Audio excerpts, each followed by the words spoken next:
Hello दोस्तों, welcome to main point study. So ये रहा आपके सामने official sample paper class 10th का सामाजिक विज्ञान का हिंदी मीडियम वाले बच्चों के लिए। बहुत सारे बच्चों ने मेरे से पूछा कि क्या सर जो सीबीएसई है वो हिंदी मीडियम जिनका सामाजिक विज्ञान हिंदी में है, सोशल साइंस हिंदी में है, क्या उनके लिए भी सैम्पल पेपर अपलोड करता है या करेगा? The answer is no. CBSE Hindi में सोशल साइंस का सैम्पल पेपर अपलोड नहीं करता, बट मैंने आपके लिए ट्रांसलेट किया है। ठीक है, वीडियो को एंड तक देखना, ये ज़्यादा वीडियो लेंथी नहीं रहने वाली, मैं पूरे पेपर का एनालिसिस नहीं करने वाला। ठीक है, तो वीडियो को एंड तक देखना, मैं आपको कुछ इंपॉर्टेंट चीज़ बताने वाला हूँ और कुछ इंपॉर्टेंट बात करनी है आपसे। ठीक है, तो चलो जी। तो मैं आपको सबसे पहले तो ब्लूप्रिंट बता देता हूँ। ये मेरे को कहाँ से मिला, कैसे मिला, ये मत पूछना, खुद ट्रांसलेट किया है मैंने। ठीक है, कैसे ट्रांसलेट किया है वो भी मैं आपको बता दूंगा, बट पहले तो हम ब्लूप्रिंट की बात कर लेते हैं। ठीक है, 1 to 16 जो आएंगे वो ऑब्जेक्टिव टाइप क्वेश्चन आएंगे। ऑब्जेक्टिव टाइप आपको पता है ना कि 4 में से 1 मार्क करना होता है। ओके, 17 to 22 जो क्वेश्चन होंगे वो आपके 3 मार्क से क्वेश्चन होंगे, थोड़ा सा आपको लिखना पड़ेगा। 23 क्वेश्चन टू 26 जो होंगे वो सोर्स बेस होंगे, स्रोत आधारित प्रश्न। इसका मतलब क्या होता है, आपको एक पैराग्राफ दे रखा होगा, पैराग्राफ को पढ़कर आपको नीचे 4 आपके एमसीक्यू दे रखे होंगे, उनका आंसर करना है। ठीक है, तो ये होते हैं आपके सोर्स बेस्ड क्वेश्चन। इस बार ज़्यादा आएंगे वो, पहले कभी भी ऐसा नहीं होता था कि बिल्कुल सेक्शन बन जाता था सोर्स बेस का, बट इस बार बन रहा है। ओके, नेक्स्ट जो क्वेश्चन है वो 27 to 31 है, वो आपका थोड़ा सा 5 नंबर का क्वेश्चन होगा, ज़्यादा लिखना पड़ेगा आपको। ठीक है, और प्रेजेंटेशन बहुत इंपॉर्टेंट है, तो उसके लिए आई बटन में और नीचे डिस्क्रिप्शन में एक वीडियो दे रखी है, how to frame your answer. तो वो वीडियो ज़रूर देख कर आना, जिससे आप अगर फुल मार्क्स का करके आते हो तो आपके फुल मार्क्स ही आएँ। ठीक है, क्योंकि आपने देखा होगा बहुत सारे बच्चे करके तो 100 मार्क्स का आते हैं, बट उनके 100 नहीं आ पाते। मेन प्रॉब्लम ये है उनकी प्रेजेंटेशन में थोड़ी कसर रह जाती है, तो वो आपके साथ ना हो इसके लिए मैंने आई बटन और नीचे डिस्क्रिप्शन बॉक्स में वीडियो दे रखी है, वो ज़रूर देखना। आपके सारे डाउट क्लियर हो जाएंगे, आपको पता चल जाएगा कि आपको आंसर कैसे करना है बोर्ड एग्ज़ाम में। ओके, और साथ ही में उसके बाद 32 जो क्वेश्चन नंबर होगा वो आपका मैप से रिलेटेड होगा। ओके, तो चलिए अब आते हैं हम नीचे। पहला क्वेश्चन तो है आपका द एक्ट ऑफ यूनियन 1707। जो एक्ट ऑफ यूनियन 1707 साइन हुआ था वो आपका कब साइन हुआ था और इसमें क्या हुआ था? क्या ब्रिटिश राजशाही ने अंग्रेजी संसद को सत्ता सौंप दी थी? नहीं, ऐसा तो 1608 में हुआ था, 1608 में हुआ था। ब्रिटिश संसद ने आयरलैंड से सत्ता छीन ली थी, ये 1801 में हुआ था, 1707 में नहीं हुआ था, तो ये भी नहीं हो सकता answer. United kingdom of great Britain का गठन, बिल्कुल सही। United kingdom of great Britain का जो गठन हुआ था स्कॉटलैंड को मिलाने के बाद, वो 1707 में हुआ था, एक्ट ऑफ यूनियन की संधि हुई थी उसमें हुआ था। ठीक है, अब आते हैं नेक्स्ट क्वेश्चन पे कि जो ग्रीस की स्वतंत्रता के लिए, ठीक है, ग्रीस की जो स्वतंत्र राष्ट्र बनाने के लिए एक संधि हुई थी। ठीक है, तो संधि का क्या नाम था? सेवा की संधि, वर्साय की संधि, लुसाने की संधि या कॉन्स्टेंटिनोपल की संधि? देखो ये ट्रांसलेट किया तो एक बात आप ध्यान रखना कि कुछ वर्ड होंगे जो इंग्लिश के लिए ही होंगे, जैसे कि इसमें कॉन्स्टेंटिनोपल लिखा है, आप ढूंढोगे आपको मिलेगा नहीं। कॉन्स्टेंटिनोपल जो है हिंदी में इसको कुस्तुनतुनिया की संधि बोलते हैं, 1832 में हुई थी, जो आपको याद होना चाहिए, चैप्टर नंबर 1 है हिस्ट्री का। ऊपर वाला जो क्वेश्चन है क्वेश्चन नंबर 1, वो भी आपका हिस्ट्री का क्वेश्चन है। ठीक है, नेक्स्ट क्वेश्चन की बात करते हैं। ये आपका जो है क्वेश्चन नंबर 3 है कि गांधी जी ने असहयोग आंदोलन वापस क्यों ले लिया था? क्यों ले लिया था जी? ये आपको तो वैसे मुंह जबानी याद होना चाहिए। गांधी जी ने असहयोग आंदोलन वापस इसलिए ले लिया था क्योंकि चौरा चौरी के अंदर घटना हो गई थी। कौन सी घटना? खून खराबा हो गया था पुलिस वालों के बीच में, ब्रिटिश जो पुलिस वाले उनके बीच में और हमारे सत्याग्रहियों के बीच में लड़ाई हो गई थी। सत्याग्रही से रिलेटेड भी एक क्वेश्चन है नीचे, तो आप पहले ही मैं आपको बता देता हूँ कि सत्याग्रह क्या होता है, सत्याग्रह का मतलब क्या होता है। अगर आपका जो मतलब काम है, ठीक है, वो सच्चाई का रास्ता है, मतलब अगर आप जो काम कर रहे हो सच के रास्ते पे चल रहे हो, तो आपको खून खराबा करने की ज़रूरत नहीं है, आपको किसी से लड़ाई झगड़ा करने की ज़रूरत नहीं है, आपको हिंसा करने की ज़रूरत नहीं है। ठीक है, आप प्यार से भी अपनी बात मनवा सकते हो, इसी को कहते हैं सत्याग्रह। ठीक है, गांधी जी ने भारत में आने के बाद 3 जगह सत्याग्रह किए थे, कमेंट बॉक्स में आप मेरे को बताना। नेक्स्ट क्वेश्चन है बिजनेस आउटसोर्सिंग, जिसको बीपीओ कहते हैं, बीपीओ नहीं कॉल सेंटर, भारत में डैश उद्योग का एक उदाहरण है। किसका उदाहरण है? आईटी का, इंफॉर्मेशन टेक्नोलॉजी का। ठीक है, आई होप ये आपको क्लियर हो गया हो। नेक्स्ट क्वेश्चन है कि हरित क्रांति में मदद की है डैश भारत के विभिन्न हिस्सों में विस्तार के लिए उद्योग, मतलब आपको ये बताना है कि किस उद्योग का सबसे ज़्यादा फ़ायदा हुआ है हमारे हरित क्रांति होने से। इसका आंसर है फर्टिलाइज़र। फर्टिलाइज़र आपको पता है ना, जो आपके फर्टिलाइज़र वगैरह होते हैं उनके उद्योग में बहुत ज़्यादा बढ़ोतरी हुई है। ओके, नेक्स्ट क्वेश्चन है आपका कि आदिम खेती, आदिम खेती को अगर मैं आपको बताऊं तो गहन खेती होता है। गहन खेती जो होता है ना, जो पुराने औजारों से करी जाती है, उसकी बात हो रही है यहाँ पर, गहन खेती।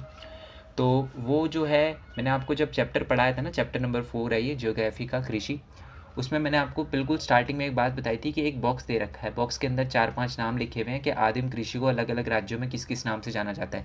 मैंने आपको बोला था वो ज़रूर पढ़ना, उससे क्वेश्चन ज़रूर आएगा। देखो सैम्पल पेपर में भी आपको देखने के लिए मिल रहा है। तो इसमें से जो सही है ना वो ये है कि दहिया मध्य प्रदेश, दहिया मतलब मध्य प्रदेश के अंदर जो हम की आदिम खेती है उसको दहिया कहते हैं। ठीक है। नेक्स्ट क्वेश्चन है आपका, फिलिंग द ब्लैंक्स। जो जौ है वो रबी की फसल है, जो कपास है वो खरीफ फसल है, जो डैश है वो जायद की फसल है। गेहूँ, सरसों, सोयाबीन या ककड़ी, इसका आंसर है ककड़ी।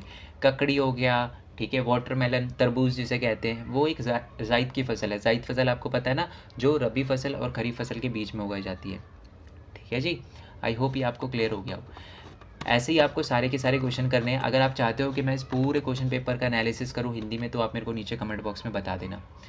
अब है ना कुछ मेन इंपॉर्टेंट बात करते हैं। देखो यार, एक मैं आपको पहले बता दूं, ये मेरी पहली ऐसी वीडियो है, पहली ऐसी हिंदी मीडियम वाले बच्चों के लिए वीडियो है जिसमें मैंने हैंड रिटन नोट्स नहीं दिए। ठीक है।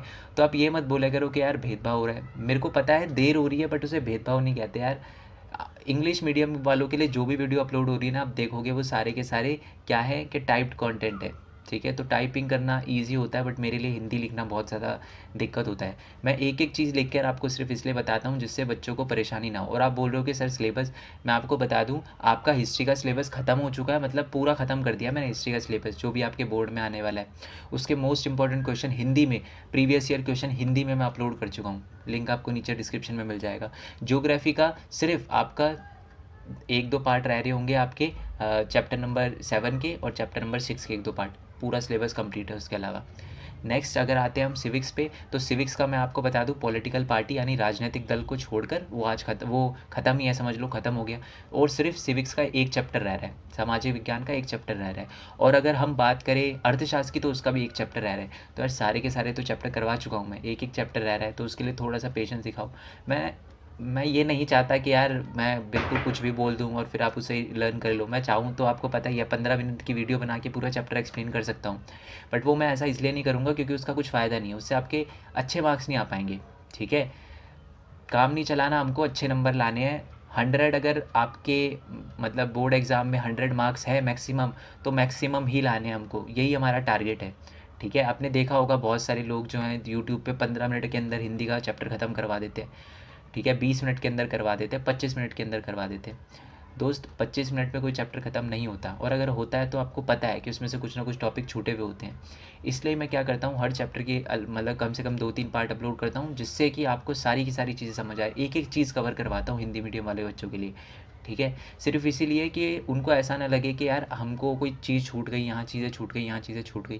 ठीक है। अगर कोई चीज़ बाई चांस छूट भी जाती है ना, तो मैं ऐसे जब इंपॉर्टेंट क्वेश्चन की वीडियो अपलोड करता हूँ तो उसमें कवर करवाता हूँ कि यार ये चीज़ मैंने जो थी वो नहीं बोली थी आपको। जैसे कि एक रोड डेंसिटी वाला टॉपिक था, हिंदी मीडियम नहीं इंग्लिश मीडियम वाले बच्चों के लिए बात कर रहा हूँ, तो उन्होंने बोला था ये सर आपने कवर नहीं करवाया।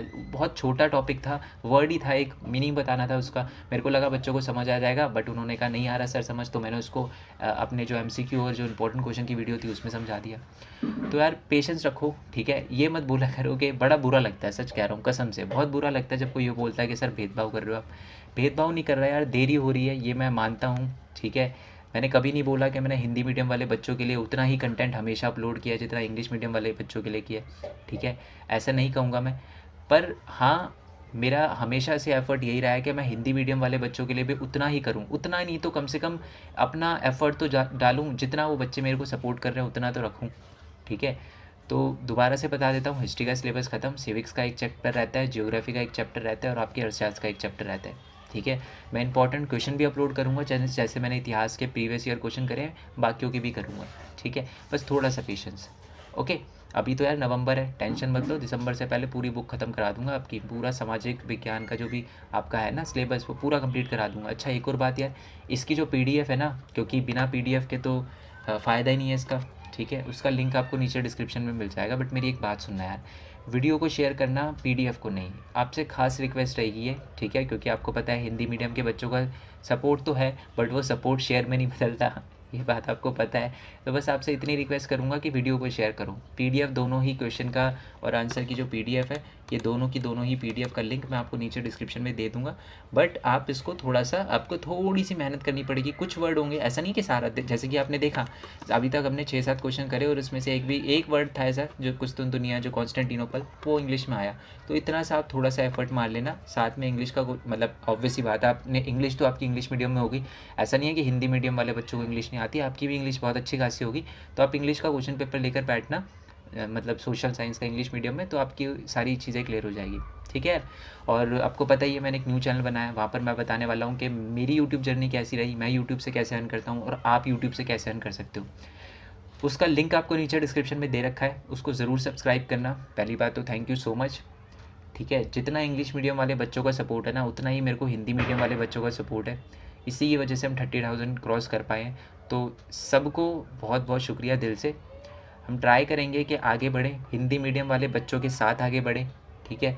नंबर से, मेरे सब्सक्राइबर के नंबर से इतना फ़र्क नहीं पड़ता जितने आपके एग्ज़ाम में जो नंबर आ रहे हैं उससे ज़्यादा फ़र्क पड़ता है। ठीक है। तो बस एग्ज़ाम में अच्छे नंबर लाना बहुत है मेरे लिए।